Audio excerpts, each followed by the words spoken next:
In the 19th century, England joins the worldwide trade. They bring silks and spices from the other colonies, but unfortunately they accidentally bring the zombie virus too, and soon these monsters are all over the country.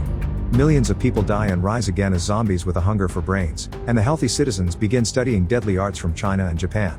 Eventually the government builds the Grand Barrier, a 100-foot wall encircling London. Then they add the Royal Canal, a very deep ditch that surrounds both the city and its walls. The land between the wall and the ditch is known as the in-between. In the Second Battle of Kent, one of the bridges across the canal is breached and the zombies kill all the villagers in the in-between, which drives the king mad. After the battle is over, he orders the destruction of all the bridges except for one. Soon lords and ladies leave London to live in their own fortified estates. One day Colonel Darcy arrives at an estate in Hertfordshire County because he's heard about a bitten person. A guard checks his identity at the entrance and takes him down a tunnel, where a priest looks at his bare body to make sure he isn't bitten. Then he's finally allowed into the house, where Mrs. Featherstone is playing cards with friends. She swears there's nobody bitten here and that no zombies have entered her estate in years. Pretending he wants to play too, Darcy sits at a table and takes out a vial of carrion flies. He releases them into the room while explaining that they can detect rotten flesh. The flies only fly around for a second before they land on a man, which means he's slowly turning into a zombie. Darcy immediately breaks his glass and stabs the guy's face before decapitating him with his blade. Afterward Darcy asks if this man could have infected anyone in the house. Featherstone denies it, so Darcy kicks the zombie's head off to scandalize the guests as he heads out. However, Featherstone's daughter refuses to keep on lying and rushes upstairs to check on the infected man's niece. Unfortunately, it's too late. The girl has already turned and attacked the staff, and now she attacks Featherstone's daughter too. Meanwhile, Mr. Bennet has been training his 5 daughters in every form of weapon and martial art known to man so they can defend themselves against the zombies. However, their mother Mrs. Bennet isn't happy about it and wants them to concentrate on getting married. When Mrs. Bennet hears about an upcoming dance, she convinces her husband to let them go as a break. All the sisters are excited about it except for Elizabeth, who isn't a fan of social gatherings. They all put on their nicest dresses but still make sure to hide weapons in them. Later at the party, Bingley is chatting with Darcy but freezes when he sees Jane, instantly falling in love with her. He asks her to dance and they have lots of fun together. Afterward, Bingley insists Darcy should dance too and tells him to ask Elizabeth, but Darcy says she's tolerable yet not handsome enough to tempt him. Elizabeth hears this and walks away, only to accidentally knock over a bottle and embarrass herself in front of everyone. Once outside, Elizabeth starts crying but is interrupted by Featherstone, who has become a zombie. She can still talk and wants to tell Elizabeth something, however Darcy shoots her in the head first. Hearing the shot, a bunch of people come out to check on them. At that moment another zombie appears and the guards ring a bell to announce an attack. While most guests rush to hide, the Bennet sisters get their weapons out and start fighting the zombies. They fight without mercy, bringing down every creature with accurate strikes of their blades and well-landed kicks. Seeing Elizabeth fight causes Darcy to start feeling attracted to her. Afterward, all the zombie bodies are burned. When the sisters go home, Jane can't stop talking about Bingley while Elizabeth won't stop ranting about Darcy's manners and pride while she trains, which makes her movements and punches much more vicious. The next day Jane gets an invitation to have tea with Bingley. Mrs. Bennet makes her take a horse instead of the coach, that way if it rains she may be asked to stay the night. On her way there, some dogs run by because they're being followed by a zombie. Jane gets ready to shoot, but her horse gets scared and drops her before running away. Then Jane tries to shoot, but her musket backfires and hurts her hand. When the zombie finally attacks her, Jane takes out her knife and fights hand to hand, quickly cutting off the zombie's hands and slashing its legs. Once it falls, she kicks his chest and stomps on his head to kill him. As it begins to rain, Jane notices a zombie mother with an infected baby in her arms coming for her. The next day Elizabeth arrives at Bingley's house. It turns out they found Jane with the flu, so she spent the night there with a fever and Elizabeth came to see her. However, Darcy is worried that Jane may be infected, so while a doctor checks on her, he releases the carrion flies. The little bugs don't react to Jane and Elizabeth easily catches them all. She crushes them in her fist before giving them back to Darcy with a sarcastic comment. Afterward, Jane joins Bingley and his guests, but she turns down their invitation to play cards, saying she prefers to read. An argument ensues over what makes a real woman and Darcy doesn't know if he is impressed or hates it. That night, Elizabeth secretly watches Darcy train outside. The next day the rest of the Bennet sisters and mother come to pick up Jane and Elizabeth. Bingley wants them to stay but Darcy reminds him of the risks of infection. He has another argument with Elizabeth, revealing he knows she watched him last night. To keep everyone happy, Mrs. Bennet convinces Bingley to throw a ball to lift people's spirits. On their way home, they notice that the local orphanage has fallen and now the zombie orphans are wandering in the woods. Sometime later Mr. Bennet introduces his family to cousin Collins, who will get the estate when Bennet passes because women can't be heirs. During lunch, Collins tells them that his patroness is Lady Catherine, an amazing swordswoman who did wonders during the zombie war. He also shows interest in Jane, however Mrs. Bennet immediately turns him down, saying Jane already has Bingley and offers Elizabeth instead. In the afternoon, Collins and the sisters leave to visit their aunt, but they stop by the road when they find a fallen carriage with a woman screaming for help. The sisters get their weapons ready, and when the woman comes out, they open fire because she's a zombie. Jane finishes her by kicking her down the hill. As the journey continues, Elizabeth struggles to carry all the weaponry, but Collins only puts it back in her arms instead of helping her. When they arrive in town, they notice the new soldiers who will protect this area. Elizabeth meets Lieutenant Wickham and they immediately hit it off. Darcy is riding nearby and gets jealous when he sees them, so he leaves without a word. Wickham tells Elizabeth that he and Darcy aren't on good terms because of some family issues over money. That night everyone attends the ball and Jane spends time with Bingley. Elizabeth tries to chat with Wickham, but Collins drags her into dancing while showing lots of energy and enthusiasm. Next, Darcy asks to dance with her too, but Collins makes the moment awkward and causes them to walk away.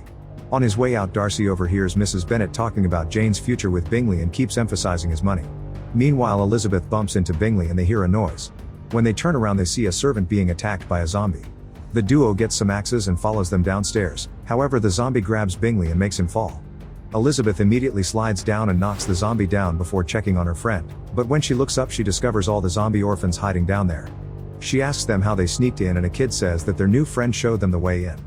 At that moment Darcy arrives and starts fighting the zombies, quickly defeating them all with fast slashes of his blade and the help of a kitchen knife. A zombie even gets pushed into the oven. Then Darcy asks if Bingley was bitten and gets ready to kill him too, but Elizabeth assures him that Bingley just fell. Before he leaves, Elizabeth tells him that he's an excellent warrior but a bad friend. The next day Jane gets a letter from Bingley explaining his family is moving back to London and that he'll start courting Darcy's sister instead. During lunch, Collins asks Elizabeth to marry him, but she'd have to give up her weapons and not fight zombies anymore. Elizabeth turns him down and rushes outside to burn off her frustrations by training. Her mother scolds her for turning down such an important proposal, but her father respects her decision. Elizabeth hugs her dad to thank him, but her mom keeps on nagging, so she runs into the woods to find some peace. In the forest, Elizabeth notices a bunch of birds flying above 4 men with top hats. She's then approached by Wickham, and when she turns around, the 4 men are gone. Wickham says he didn't see anything before inviting her to a special place. Moments later they arrive at a church where a priest is reading a sermon. When the crowd turns around, Elizabeth is shocked to see they're all zombies. Wickham stops her from grabbing her weapons and they watch the priest feed them pig's brains. It turns out infected people don't fully transform into zombies if they don't eat human brains, and Wickham thinks this is the key to reaching an understanding between zombies and humans. Elizabeth agrees and points out they should take the idea to the crown. However, Wickham explains the war almost bankrupted the country, so he has nobody to go to for help. Sometime later, a friend of Elizabeth's tells her she's engaged to Collins and asks her to come as her chaperone to meet the in-laws. At Collins' estate, Elizabeth is amused by a picture showing Catherine killing Lucifer. There's also a painting of the 4 horsemen of the zombie apocalypse, who are said to appear when the end is near. Elizabeth realizes they're the men she saw in the woods. Then she finally gets to meet Catherine and her daughter. Elizabeth is shocked to see Darcy is there too and learns he's Catherine's nephew. Soon Wickham also arrives because Elizabeth invited him so he could ask for the money he needs for his plan. Catherine thinks that the idea of befriending zombies is ridiculous and they would never listen to a leader, but Collins points out that the Bible says the Antichrist will lead the undead. Darcy supports Catherine's opinion and gets angry when Wickham mentions his father, so he makes the guards kick him out. Elizabeth tells Darcy that he's as unfeeling as the undead. That night Darcy spends lots of time outside training to deal with his anger. Elizabeth can't sleep because her friend snores and goes for a walk in the gardens, where she finds Wickham. He's come to tell her that Darcy made the Bingley family leave by telling them that Jane is only after their money. Wickham also asks Elizabeth to run away together, but she turns him down. Before leaving, Wickham reminds her that the day of reckoning is coming. The next day Darcy tells Elizabeth that he considers her inferior but he's still attracted to her, so he asks her to marry him. Elizabeth turns him down and calls him out for what he did to Jane and Bingley, only for Darcy to defend his meddling. A furious Elizabeth kicks him and throws a bunch of objects at him before attacking him with a poker. He quickly defends himself and they end up in a compromising position on the table. Their argument turns into a full fight and they exchange a bunch of blows before they end up in another awkward position. When Elizabeth says she'll never marry him, Darcy finally leaves and she ends up having a breakdown. Later Elizabeth receives a letter from Darcy explaining himself. He says he didn't intend to hurt Jane, he only sent Bingley away to protect him from Mrs. Bennet. He also explains that he had to kill his own father when he became a zombie, but he still gave Wickham the money that was promised to him. However, Wickham kept coming back for more and got offended because Darcy wouldn't pay. Then Wickham tried to marry Darcy's teenage sister for the money, but Darcy saved her just in time. Lastly, Darcy informs Elizabeth that he respects her feelings for him, so to forget about his heartbreak, he's gone to London to fight against the latest zombie attack. He thinks someone is leading the zombies because the attacks were too organized. When Elizabeth returns home, she's horrified to learn that Wickham has run away with Lydia, the youngest sister. She guesses that he must have taken her to the zombie church. That night Elizabeth is visited by Catherine, who announces Darcy will marry her daughter if Elizabeth doesn't marry him first. Elizabeth is seeing Darcy in better eyes nowadays, but she's still unsure about a relationship, so Catherine challenges her to a duel against her guard. The man is big and strong, so he throws quite dangerous punches and easily blocks Elizabeth's attacks. She refuses to give up even when he chokes her and slashes his face before breaking his arm. With an excellent kick, she throws him against a beam that breaks and causes part of the ceiling to drop on him. Catherine corners Elizabeth with her swords but admits she respects her resolve. At that moment Mr. Bennet enters the room to forbid Elizabeth from rescuing her sister because it's too dangerous.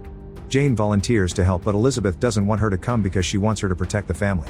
Catherine then offers to take care of the Bennets and her estate so Jane and Elizabeth can leave. When the duo reaches the bridge, the soldiers block them and inform them they've set up lots of explosives. The bridge will be blown up tomorrow at dawn to stop the zombie horde in London from invading the rest of the country. The sisters ignore them and continue to move forward. Meanwhile, Bingley is on the battlefield and throws a bomb at the zombies trapped in a trench, but when he's about to leave, a creature grabs him by his scarf. Luckily, Jane arrives just in time to cut the scarf and push him away from the explosion. Nearby, Darcy kills another zombie with his sword, only to find a bunch of undead hands reaching up from the ground. A huge zombie is about to attack him from behind, however Elizabeth kills it first with an axe. She explains they're standing on a zombie graveyard, so they start stabbing the ground to kill the awakening bodies. Afterward, Elizabeth tells him about her sister being at the church, and Darcy has to inform her that the building was burned down 5 days ago, so her sister is probably dead. When Darcy leaves, it's revealed he was lying. He told Elizabeth that the church was down to keep her away from danger, but the building is actually fine. He sneaks around the church and sees the 4 horsemen of the apocalypse guiding a horde of zombies. Meanwhile, Elizabeth notices Bingley keeps looking at the road that goes to the church and not at the bridge where he's supposed to oversee the detonation. This makes her realize that Darcy lied, and she immediately leaves on her horse. In the military camp, a man discovers that someone has stolen all the brains from the dead soldiers. Back to Darcy, he enters the church through a back door and finds Lydia chained up. On a wall he discovers Wickham's plans to attack London with the zombies. At that moment Wickham shows up and Darcy offers him money in exchange for Lydia, but Wickham turns it down and opens fire. The bullet hits a gate and the noise alerts the horde, who immediately burst into the room. It turns out Darcy fed them the soldier brains to make them violent. While Wickham tries to defend himself, Darcy breaks the chain to rescue Lydia. At the same time, his horse pulls the bars from the window so his master can escape. Once outside, Darcy puts Lydia on his horse and sends her to the bridge. Then he brings down a couple of zombies before he's confronted by Wickham, so a sword duel ensues while the zombies run out of the church. In the distance, Elizabeth continues to ride and stares at London burning in horror. At that moment she sees Lydia and calls her name, but she isn't hurt. The zombie horde appears behind her and Elizabeth takes out her sword to cross it. Lydia makes it to the bridge right before they start getting ready for detonation. Back at the church, the men continue to fight and Darcy manages to stab his opponent. However, Wickham is fine because he's been undead all along and has repressed his urge for brains thanks to his hate for Darcy. Wickham explains the 4 horsemen have risen from hell and he's the Antichrist that will lead them. He starts choking Darcy and gets ready to decapitate him, only for Elizabeth to stop him by cutting off his arm and trampling him with her horse. Afterward, the couple rides away on Elizabeth's horse while the zombie horde chases after them. They make it to the bridge right as the soldiers activate the bombs and the sisters think Elizabeth is getting killed by the resulting explosions. However, when the smoke clears, Elizabeth is crawling on the rubble. She finds Darcy's unconscious body near her and cries as she kisses him and says she loves him. A few days later, Bingley asks Jane to marry him and she obviously says yes. Darcy wakes up from his coma and tells Elizabeth he heard her on the bridge. He proposes to her and she says yes before they kiss. The couples get married together and Collins officiates. Everyone is happy until they see Wickham approach with a zombie horde.